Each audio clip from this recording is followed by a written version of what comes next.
Doing the small bullet lights that are in your kit are super easy on this bike. So what I want you to do, I want you to go ahead and grab the stock lights. These are the front signal lights. And what we're going to do, we're going to cut about 3 or 4 inches off each wire on the ends. And then go ahead and strip the wires back. Let me show you on my hand here. Okay, this is the square connector here. And then see how I've stripped the wires off there?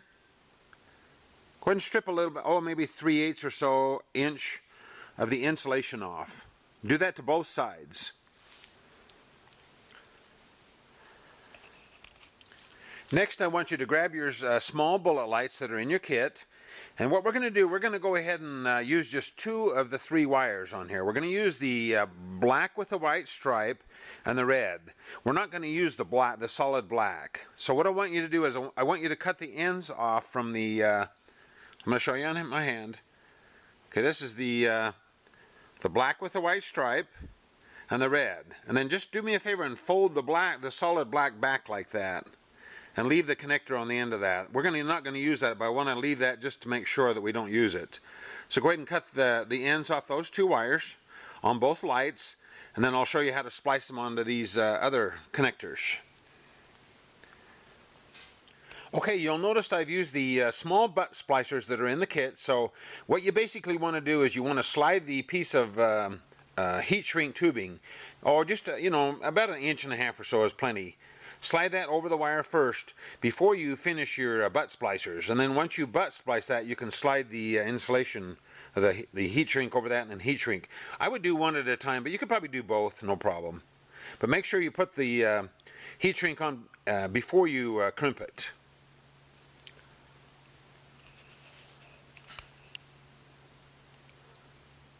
Now I've got the heat shrink in place on both lights. And I'm going to go ahead and cut the black wires off right now. So make sure these solid black and solid black. And I'm going to go ahead and snip those off.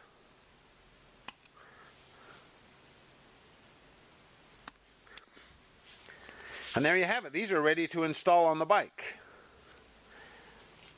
Now it's time to mount these to the bike. Go ahead and work the washer and the lock washer off the stem here. You'll have to just kind of, when you get down to here, you may have to alternate these a little bit to get the washers over them, alternate them, but they should slide off there no problem. So we're going to go ahead and, now this is the left side of the bike. You don't want to have this on the top side. It'd look better to have the plain side, so it's on the top. So let's go ahead and do this on the left side of the bike. I've slid the stem through the bracket here. This is the wire coming out here on the inside. And then go ahead and use it's a 17mm wrench. Now when you tighten this, don't get too carried away. You just kind of want to hold the light in place and don't tighten it too tight, because these are aluminum threads and they're hollow, so if you tighten it too much you could break it off. You basically just want to snug it up. You'll feel the lock washer compress, and then once you get that, just give it a little bit of oomph and it'll tighten it up. You don't want it to rotate, but anyway, amber lenses on the front. And then before we hook this up, I want to slide a little piece of rubber hose over to hide that aluminum thread in the back.